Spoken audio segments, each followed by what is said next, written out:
कृपा करती हैं, ये सब जब कृपा करते हैं तब वृंदावन प्रिय लगता है।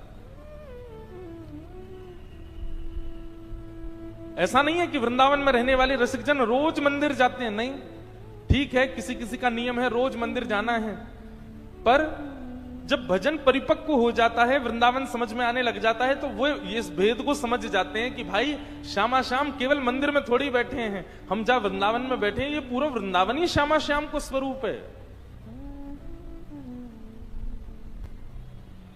वृंदावन को समझनो, वृंदावन को भजनो। श्री हरिराम व्यास जी कहते हैं वृंदावन कब समझ में आएगा? तब कहते हैं कनक कूट कोटिक लग तजिए, कनक कूट कोटिक लग तजिए। इसको मनगणंत बात मत समझना। हरिराम व्यास जी भारत के सबसे श्रेष्ठ विद्वान थे किसी समय पर। उनके आगे कोई विद्वान अपनी विद्वत्ता दिखा नहीं पाता था। वही हरिराम व्यास जी जब काशी गए, बनारस गए, वहां के विद्वानों को हराने के लिए, तब महादेव ने आकर के हरिराम व्यास जी को कहा, बोले व्यास जी तुम्हारा काम विद्वानों को हराना नहीं है, अपनी विद्वत्ता से वृंदावन रस को प्रकट करना, ये तुम्हारा काम है, जाओ वृंदावन जाओ। और एक बात मेरी याद रखिएगा बंधुओं, महादेव के भजन का फल है श्री राधा माधव से प्रेम। आपको यदि किशोरी जी से, ठाकुर जी से प्रेम हो रहा है तो निश्चित है महादेव का इस जन्म में नहीं तो पूर्व जन्म में, नहीं तो कभी ना कभी आपने भजन तो किया। कई लोग मिलने आते हैं, मुझसे कहते हैं हम लोग पहले महादेव को बहुत भजते थे महाराज जी, पर अब हमारी थोड़ी सी निष्ठा जो है वो वृंदावन के प्रति हो गई है, कहीं महादेव नाराज तो नहीं हो जाएंगे? अरे कभी नहीं। महादेव प्रसन्न होते हैं तब अपने वैष्णव को वृंदावन का उपासी बना देते हैं। बुरा मत मानिएगा, अन्यथा मत लीजिएगा मेरी बात को, लेकिन महादेव को भज रहे हो 40 साल से और अब भी महादेव ही प्रिय लगते हैं, तो अभी महादेव प्रसन्न नहीं है। महादेव प्रसन्न होते हैं तो श्यामा श्याम प्रिय लगने लग जाते हैं। हमारी श्री जी का, हमारी किशोरी जी का सबसे ज्यादा यश किसने गाया? महादेव ने गाया। राधा कृपा कटाक्ष स्तोत्र कौन गाता है? हिमालय की कंदराओं में बैठे महादेव ध्यान कर रहे थे, तभी पार्वती जी आकर के पूछती हैं, आप तो महादेव हो, दुनिया के सब तो देव हैं, आप तो महादेव हो, महादेव को किसी की उपासना की इच्छा कैसे हो सकती है? आप किसको भजते हो? तब महादेव उनको राधा कृपा कटाक्ष स्तोत्र सुनाते हैं। बोले पूरा विश्व मेरो ध्यान करे, पर मैं तो अपनी श्यामा जी को ध्यान करूं, मैं तो किशोरी जी को ध्यान करूं। सदा श्री राधा रानी का स्मरण करते हैं महादेव। मुझे इतनी प्रसन्नता हुई, अभी जब नासिक में कथा थी तो मैं त्र्यंबकेश्वर गया, प्रथम दिन गया और अंतिम दिन गया, 2 ही दिन, क्योंकि बाहर जाना अलाउ नहीं था मुझे। तो जब मैं त्र्यंबकेश्वर गया तो वहां के सब पुजारी जैसे ही मुझे देखा तो वे सब पता क्या बोले? श्री राधा वल्लभ लाल की। मैं ये सुनते ही बिल्कुल स्तब्ध हो गया। मैंने कहा आपने ऐसा क्यों कहा? तो वहां के पुजारी बोलते हैं, बोले हम वर्षों से त्र्यंबकेश्वर भगवान की सेवा करते आए, हमेशा कपाट खोलते ही शिव महिम स्तोत्र बोलते हैं, ओम नमः शिवाय का उच्चारण करते हैं, हर हर महादेव बोलते हैं, पर आपने बताया कि महादेव के निज ठाकुर जी श्री राधा वल्लभ लाल हैं जो कि वृंदावन में विराज रहे हैं, और महादेव के सामने यदि जाकर के राधा वल्लभ लाल की जय बोलोगे तो तीनों नेत्र खोल करके देखेंगे। वो तब से हम लोग यही बोलते हैं, श्री राधा वल्लभ लाल की। जो लोग, अभी श्रावण भी आने वाला है, इस बार का श्रावण मेरे कहे से करना।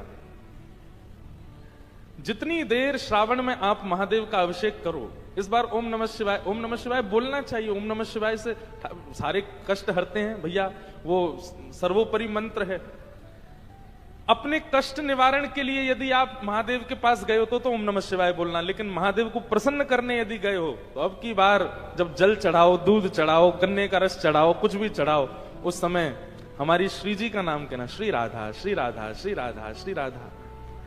आप अनुभव करेंगे महादेव के रोए खड़े हो जाएंगे, महादेव आनंदित हो जाएंगे। महादेव तो सबसे बड़ी उपास्य है हमारे वृंदावन के। तो श्री हरिराम व्यास जी उन काशी गए, काशी से महादेव ने उनको भेजा, अरे व्यास जी आप अपनी विद्वत्ता से विद्वानों को हरा रहे हो, ये सब छोड़ो, जाओ वृंदावन। वृंदावन जाकर के अपनी विद्वत्ता से वृंदावन यश को गाओ। वो हरिराम व्यास जी जब वृंदावन आते हैं तब गाते हैं, कनक कूट कोटिक लग तजिए। बोले मेरू पर्वत के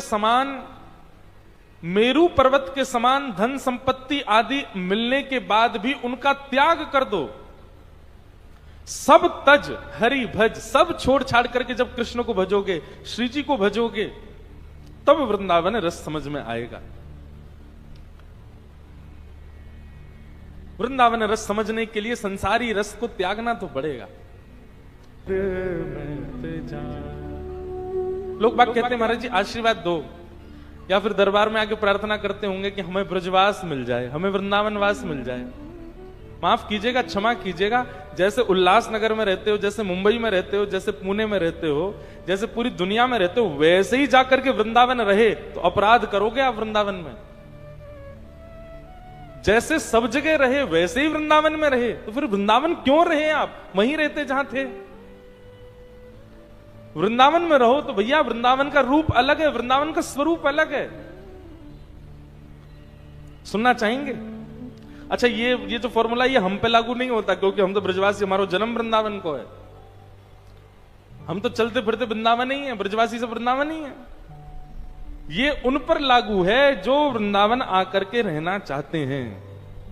प्रातः तिष्ठ टले टले विटपिनाम ग्रामेषु भिक्षामटः स्वच्छंदम पिबयामुनम जलमलम चीराणि कंथाम कुरु सम्मानम कलयाति घोरगरलम नीचपुमानम सुधा श्री राधा मुरली रवो ब्रज सखे वृंदावनम मात्यज।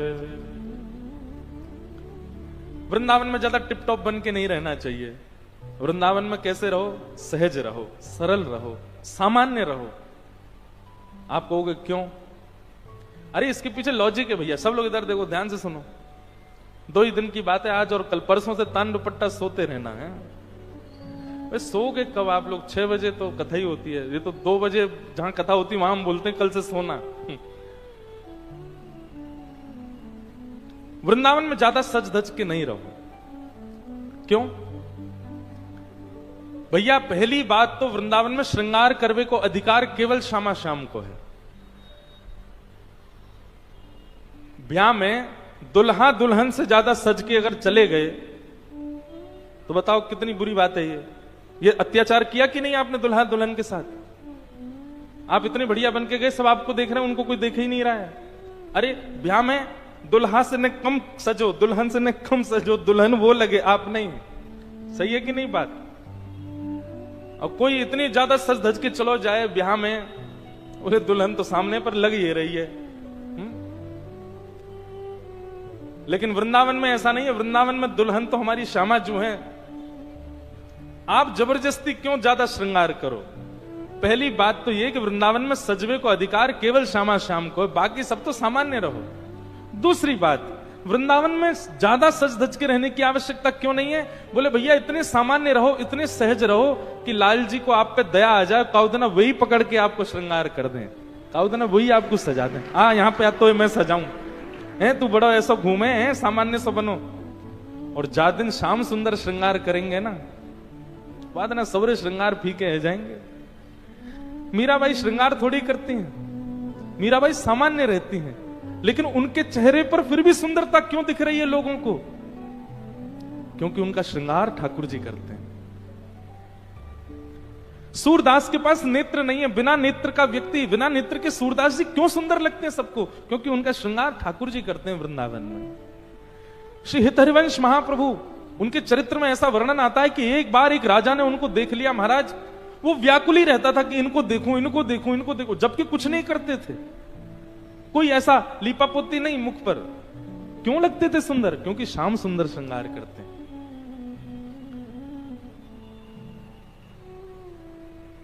इसलिए वृंदावन में सामान्य रहो, सम रहो, ज्यादा व्यवस्थित होकर रहने की आवश्यकता नहीं है।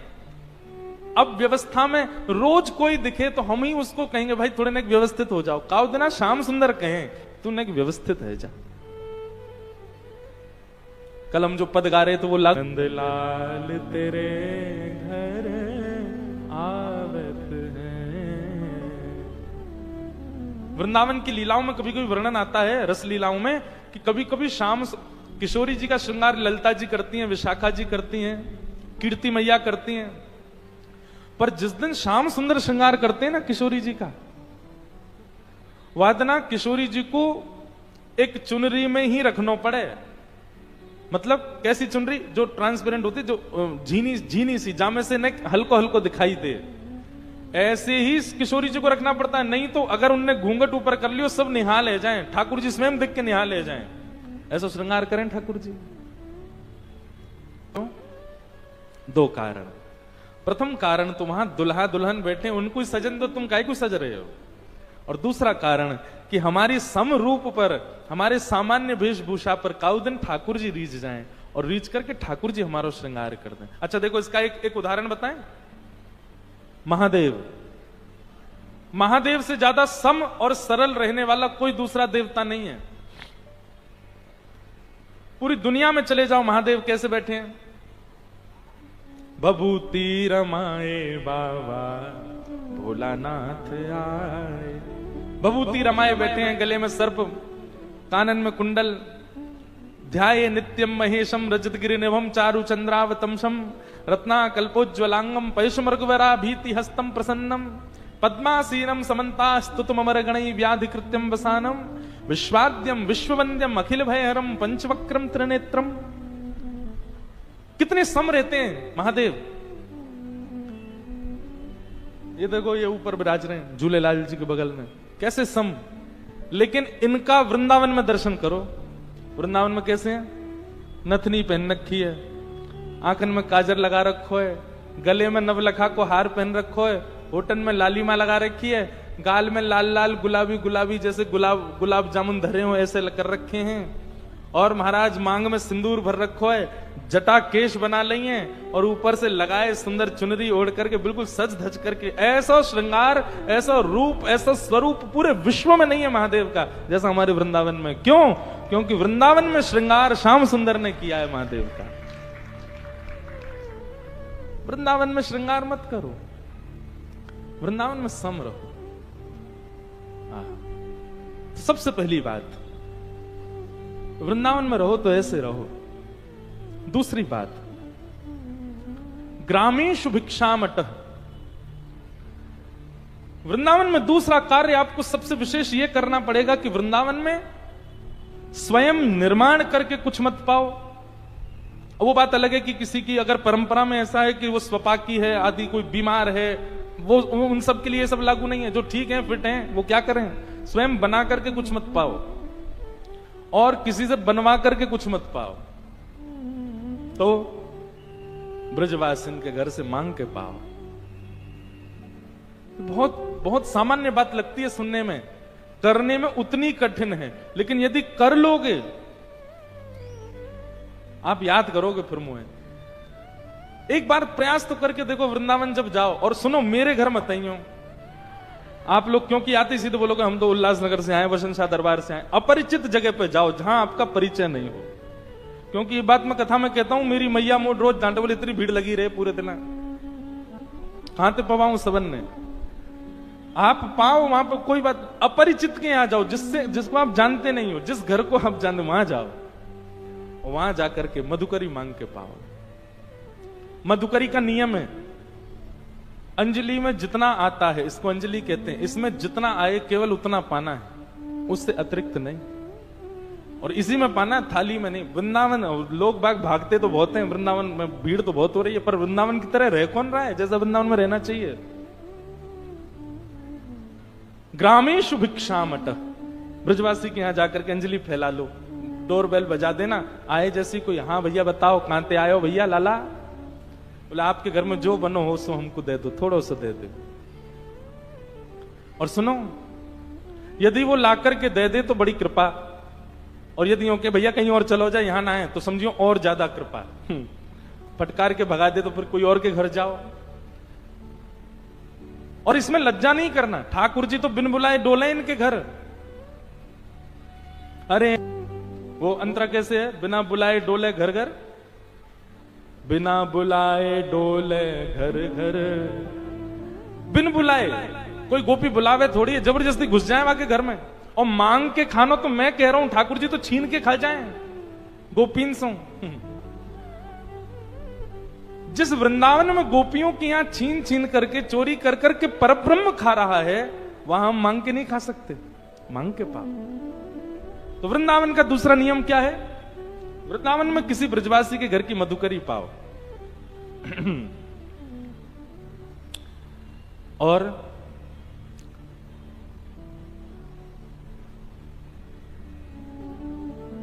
स्वच्छंदम पिबयामुनम जलमलम।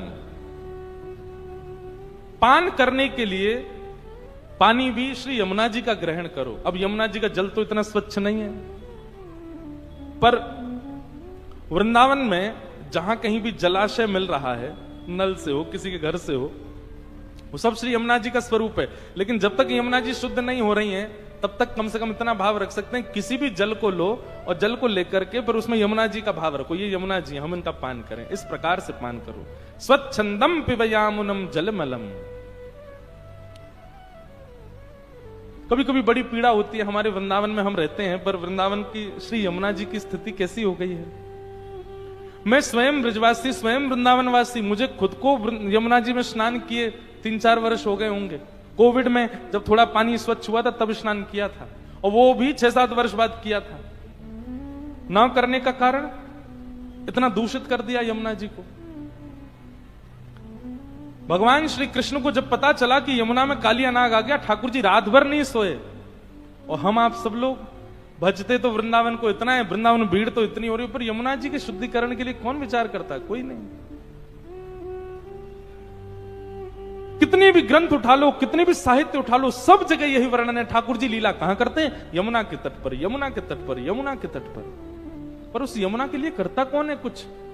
कोई भी नहीं। पूरी राजधानी की गंदगी आती है हमारे वृंदावन में, कोई विचार ही नहीं करता इस विषय पर मेरा बहुत मन होता है कि मैं इस भाव को कहूं। 2 बातों की पीड़ा मुझको थोड़ी सी रहती है अपने मन में। एक तो वृंदावन का वन खत्म हो गया, और दूसरा वृंदावन से श्री यमुना जी का जो हमने स्थिति कर दी। ठाकुर जी बड़े चिंतित रहते होंगे इस बात से। भैया वास्तविक भजन या में ना है कि आप वृंदावन में जाकर के और खूब राधा राधा जपो, वृंदावन जाकर के मंदिरन में घूमो, वृंदावन जाकर के खूब वहां की रीति में रहो।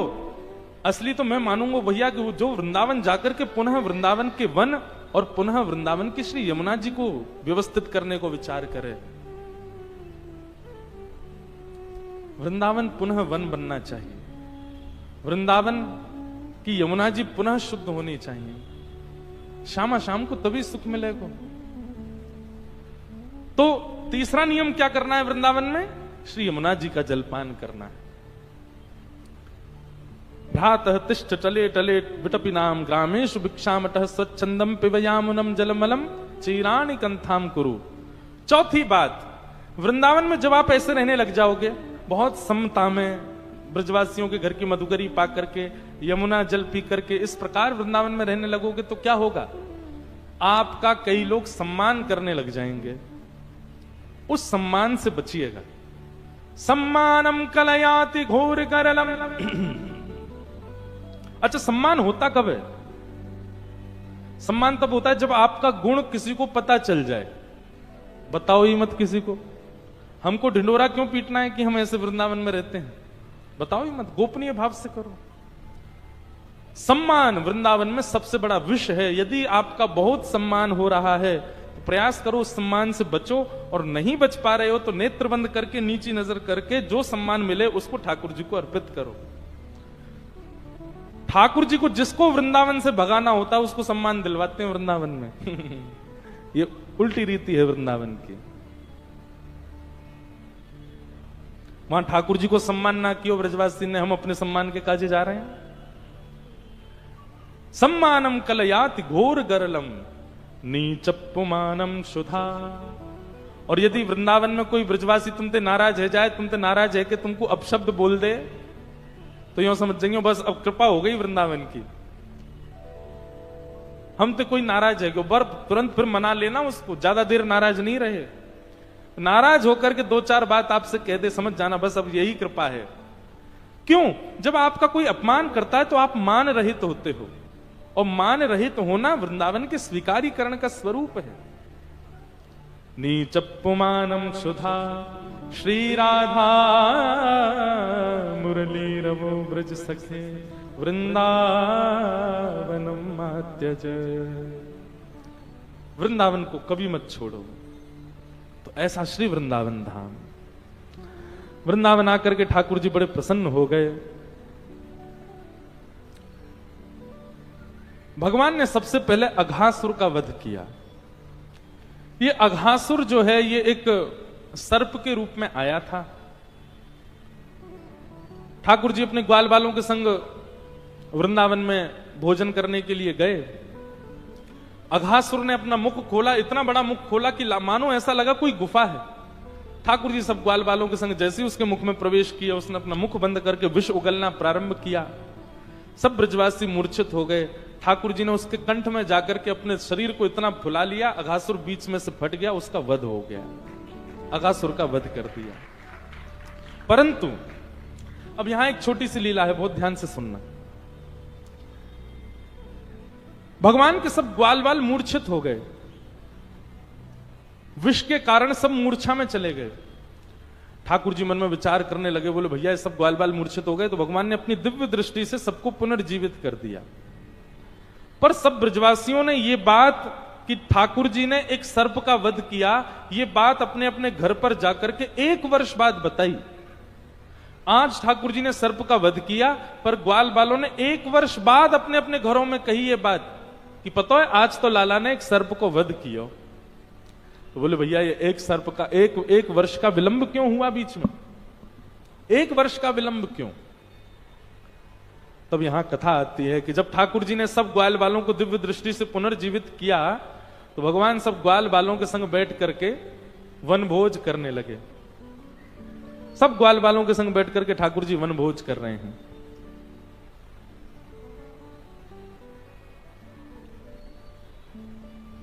मीठो मदन गोपाल आज दधी, मीठो मदन गोपाल आज दधी, मीठो मदन गोपाल। श्री सुखदेव जी महाराज इतना सुंदर वर्णन करते हैं ठाकुर जी वनभोज कैसे करते हैं। ठाकुर जी की इस छवि का दर्शन करो। विभ्रद वेणुम जठर पटयो श्रांग वित्रे च कच्छे, वामे पाणे मृषण कवलम तत्फलम लांगुलीषु, तिष्ठन् मध्ये सुप्रसुहितो हासयन् निर्मभिस्वे, स्वर्गे लोके मिशति विभुजे यज्ञ भुक्पाल केली। सब लोग दर्शन करो कैसे बैठे हैं ठाकुर जी। सब ग्वाल बालों में होड़ लगी है, लाला तू मेरी तरफ मुंह करके बैठ, तू मेरी तरफ मुंह करके बैठ।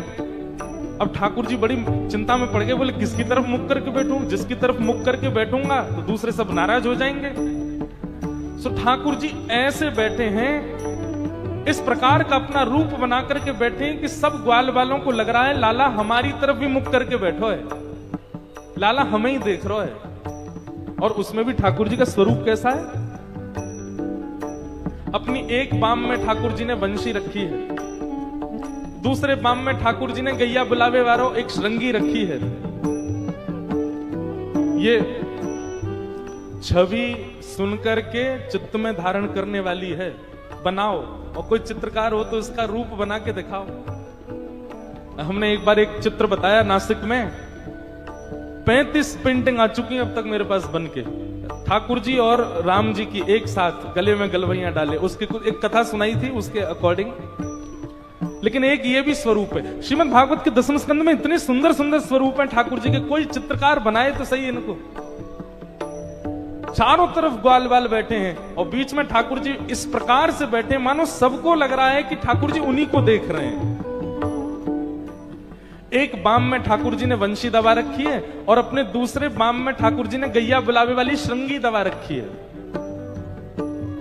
एक श्रृंगी रखते हैं ठाकुर जी ऐसे, उसको बजाते हैं तब गैयाओं को पता चलता है कि नंद भवन वापस जावे को समय आ गया है। उसको दूसरे बाम में दबा रखा है और वामे पाणी मृषण कवलम तत्फलम लांगुलीशु। अपने बाम हस्त के बीच में ठाकुर जी ने चटनी रखी है और उंगलियों के बीच में अलग अलग अचार रखे हैं, टेंटी का अचार, आम का अचार, नींबू का अचार। इस प्रकार ठाकुर जी ने बहुत सारे अचार उंगलियों के बीच में पकड़ रखे हैं और दाहिने हाथ में रोटी लेकर के ठाकुर जी एक रोटी खाते हैं, फिर एक अचार चाटते हैं, फिर दूसरी रोटी खाते हैं, फिर दूसरा अचार चाटते हैं और फिर बीच बीच में ग्वाल वालों से कहते हैं, तू खा लेके आयो, तू भी पवा मुकू। वो अपने हाथ से पवाते हैं। ग्वाल वाल खेले हमारो ही खा रहा है, अपनो ना खवाएगो। तब ठाकुर जी अपनी ही उच्छिष्ट, अपने ही झूठे अचार को ऐसे दूसरों को भी पवा देते हैं। वामे पाणे मृषण कवलम तत्फलम लांगुलीशु तिष्ठन् मध्ये श्रुपेषु हि दोहासयन् निर्मभिस्वे। और बीच बीच में मधुमंगल श्रीदामा ठाकुर जी को हंसावे के लैया चुटकुल्ला सुना में, और उन चुटकुल्ला को सुनकर के ठाकुर जी हंस हंस के गिर जामे और फिर उठे, फिर कचू खामे, फिर गिर जामे। गर्मी को समय तभी मधुमंगल एक मटकी में खूब सारी दही लेके आयो। बोले लाला, मेरी मैया ने अधोटे दूध की दही जमाई है, ये सबरे ग्वाल बालन में बांट के खाएंगे, लेकिन बांटे को कौन? ठाकुर जी बोले ला मोए दे दो, मैं बांटूंगा सबन को, हिसाब बराबर दे दे के बांटूंगा। आहा, सूरदास जी की वाणी है। सब ग्वाल बालन के संग ठाकुर जी बैठ करके दही खवा रहे हैं। जो नहीं पायो सुनो मेरे भैया, मेरी हथेली चाट। जा जा को दही ना मिलो, सबरे आ जाओ, आकर के मेरी हथेली पर लगे भय दही को चाट ले।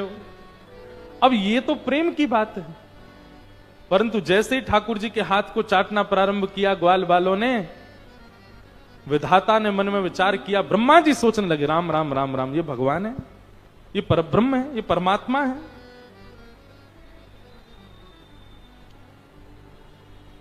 और जैसे ही संशय प्रकट हुआ, संशय प्रकट होते ही ब्रह्मा जी ने विचार कर लिया कि ये परब्रह्म नहीं हो सकते। और अवसर पाकर के ठाकुर जी हाथ धोने गए थे जमुना जी में। यहां सब ग्वाल बाल बैठे, सब सामग्री समेट रहे थे। ब्रह्मा जी आए और सब ग्वाल बालों का हरण करके अपने साथ ले गए। ठाकुर जी ने जब पीछे मुड़ करके देखा तो कोई भी ग्वाल बाल वहां था नहीं, एक भी गैया नहीं, एक भी बछड़ा नहीं। ठाकुर जी ढूंढने लगे, कोई नहीं मिला तो रोने लगे। बंधु एक बात बताएं, ठाकुर जी को सबसे ज्यादा प्रिय भोग क्या है? 56 भोग लगाओ, ये लगाओ, वो लगाओ, पर सबसे ज्यादा प्रिय उनको क्या है? उनसे प्रेम करने वाला उनके सामने बैठ जाए, उस समय भोजन भी मत दो ठाकुर जी को, स्वीकार है, वो दिखता रहे। ठाकुर जी को सबसे प्रिय अपना प्रेमी भक्त है। अभी यहां कल कथा पूरी करके हम परसों जा रहे हैं जगन्नाथपुरी।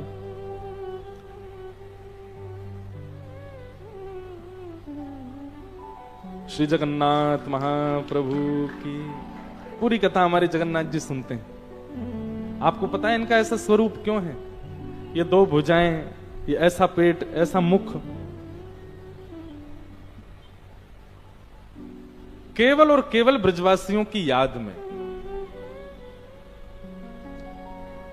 प्रेम की 10 अवस्थाएं होती हैं। हम संसारी लोग प्रथम अवस्था में भी नहीं आ सकते। प्रेम की अवस्थाएं अलग अलग बताई गई। एक अवस्था ऐसी बताई कि जब प्रेम की अवस्था आती है तो हम जड़ वस्तु को चेतन मानने लग जाते हैं। हम जड़ वस्तु को ऐसा हमको लगने लगता है ये भी बोलता होगा, उससे बात करने लग जाते हैं। प्रेम की एक अवस्था ऐसी। प्रेम की एक अवस्था ऐसी होती है कि हमको सब में अपना प्रियतम, सब जगह अपना प्रियतम दिखने लग जाता है। कुछ खाने बैठेंगे तो उस वस्तु की सामग्री में भी प्रियतम बैठे हैं क्या? ऐसी अनुभूति, जित देखूं उदित श्याममयी, प्रेम की ऐसी अवस्था। प्रेम की एक अवस्था ऐसी बताई गई कि हमको लगने लगता है हम जिससे प्रेम करते हैं वो मैं ही हूं, वो उसी की तरह हम चलने लगते हैं, उसी की तरह हम बोलने लगते हैं, उसी की तरह हम बैठने लगते हैं, उसी की तरह होने लग जाते हैं। और प्रेम की 10वीं अवस्था होती है कि अपने प्रियतम की याद में मोमबत्ती की तरह हम पिघल जाते हैं। हमारे हाथ पिघल जाएंगे, मुख पिघल जाएगा। इस अवस्था में मानव कभी नहीं आ सकता। पर ब्रजवासियों की याद में हमारे ठाकुर जी कथा आती है कि सब भगवान की 16,100 पटरानियां रोहिणी मैया को घेर करके भगवान की ब्रजलीला सुन रही थी। रोहिणी मैया ने कहा, सुभद्रा तुम जाकर के द्वार पर बैठ करके पहरा करो कि कहीं कृष्ण बलराम ना आ जाएं, कहीं उन्होंने ब्रज की लीला सुन ली तो रोएंगे बहुत।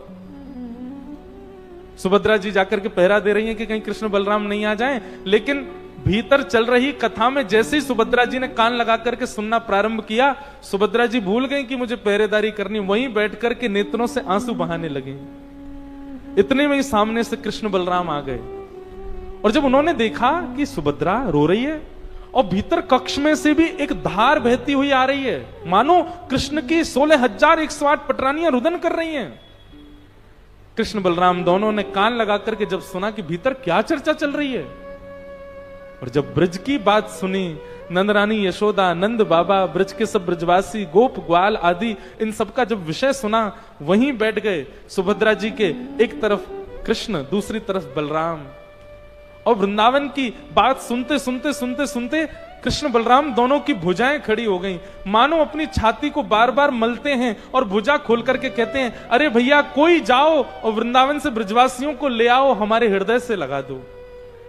और इसी मुद्रा में जैसे ठाकुर जी आए, प्रेम की 10वीं अवस्था पार कर गए, मुख पिघल गया, आंख पिघल गई, नाक पिघल गई, हाथ पिघल गए, सर्वांगीण अंग पिघल गया, और हमारे विश्व को प्रेम विगलित ठाकुर जी प्राप्त हुए, श्री जगन्नाथ महाप्रभु। मैं साईं हमारे श्री गिरधर लाल जी साल में एक बार जगन्नाथ जी का भेष धारण करते हैं, रूप धारण करते हैं। रथ यात्रा वाले दिन हमारे गिरधर लाल जी के ऐसे ही नेत्र बनाते हैं, और ये 2 भुजाएं इनको हम वस्त्र के अंदर करके और 2 भुजा ऐसी बना देते हैं। परंतु निश्चित है कि जब तक मैं ब्रजवासियों का विरह प्रसंग नहीं सुनाऊंगा, गिरधर लाल जी जगन्नाथ जी नहीं बनते। जब ब्रजवासियों का विरह प्रसंग सुनाया जाता है, किशोरी जी की याद का विरह प्रसंग गाया जाता है, और वो गाते हुए जब श्रृंगार किया जाता है, तब हमारे लाल जी जगन्नाथ जी का रूप धारण करते हैं। हमको लगता है कि श्री जगन्नाथ जी को देख करके हम बड़े प्रसन्न होते हैं, पर श्री जगन्नाथ जी सदा ब्रजवासियों की याद में रहते हैं, प्रेम विगलित हैं ठाकुर जी। ठाकुर जी को सबसे ज्यादा प्रिय यदि कुछ है तो जब उनका प्रेमी उनके सामने हो। मैं क्या करता हूं कथाओं में, हम प्रेम नहीं करते ठाकुर जी से, हम तो केवल दिखावा करते हैं, बनावटी प्रेम है हम लोगों का। वास्तविक हमसे प्रेम श्री ठाकुर जी करते हैं। हम तो बनावटी लोग हैं, हम लोगों जैसी एक्टिंग कोई नहीं कर सकता, हम तो एक्टर लोग हैं, नाटक करते हैं केवल। ठाकुर जी हैं वास्तविक प्रेमी। तो नहीं तो सोचो, हमारी छोटी सी क्रिया, हमारा तनिक सा प्रयास, हमारा थोड़ा सा भी अगर ठाकुर जी के प्रेम के प्रति थोड़ा सा भी हम पद बढ़ाते हैं, ठाकुर जी कितने ज्यादा कृपा कर देते हैं हमारे ऊपर। मानो जैसे तैयार बैठे हो, फेंटा बांध करके बैठे हो, तू अनेक आ तो सही मेरे पास, मैं दौड़ के तेरे पास आऊंगा।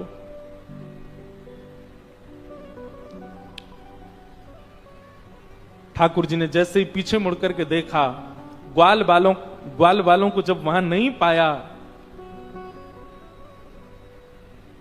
बहुत रोए ठाकुर जी, ढूंढने लगे, अरे मधुमंगल, अरे श्रीदामा, अरे तन सुखा, मन सुखा, धन सुखा, तुम सबरे कहां चले गए भैया, मुझे तुम्हारी बड़ी याद आ रही है, तुम सबरे कहां चले गए।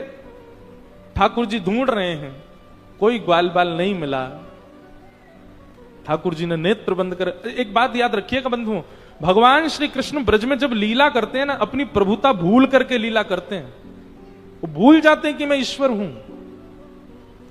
पहले तो ढूंढा, जब नहीं मिले तब एकांत में बैठ करके अपनी प्रभुता का चिंतन किया, मैं ईश्वर हूं। और अपनी दिव्य चेतना से, अपनी दिव्य शक्ति से जब ठाकुर जी ने नेत्र बंद करके चिंतन किया, कहां है ग्वाल बाल, तब देखा कि ब्रह्मलोक में बंधी बनाकर के मूर्छावस्था में पड़े हैं। ब्रह्मा ने उनका हरण कर लिया। ठाकुर जी के नेत्र लाल पड़ गए, ताम्रवर्ण हो गया ठाकुर जी का। लेकिन कुछ कहा नहीं ब्रह्मा को।